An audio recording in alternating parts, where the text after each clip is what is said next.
Bonjour à tous, alors aujourd'hui je vais vous donner une petite astuce orthographique. Vous vous interrogez sur 20, 100, 1000, sont-ils invariables? Est-ce qu'ils prennent un S? Eh bien je vais vous donner une astuce infaillible.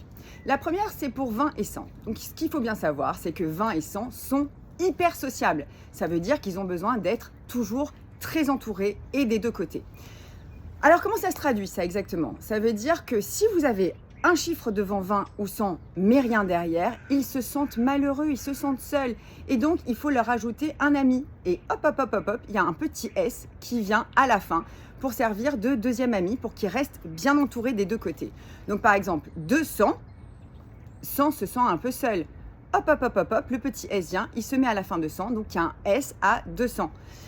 Pareil pour 80. 80, il n'y a rien de l'autre côté. Donc la main droite de 20 est seule. Donc le petit S apparaît pour prendre la place et qu'il soit entouré des deux côtés. Donc quand il y a un chiffre devant et rien derrière, 20 ou 100, eh bien, il y a un S qui apparaît pour leur tenir compagnie. En revanche, s'il y a quelque chose derrière, ce S n'a plus de raison d'être, donc il disparaît. Par exemple, 253, ben, il y a 53 derrière le 100, donc pas besoin du S. Et donc là, il n'y a jamais de S quand il y a quelque chose derrière. Maintenant, on va prendre le cas de 1000. Alors pour 1000, c'est différent. 1000 est toujours invariable. Vous voulez vous en rappeler? Eh bien, pensez en fait aux fléchettes. En fait, une fois que vous avez mis dans le 1000, vous avez atteint la perfection. Il n'y a plus rien à faire. Donc, il ne faut surtout jamais rajouter de S. C'est facile.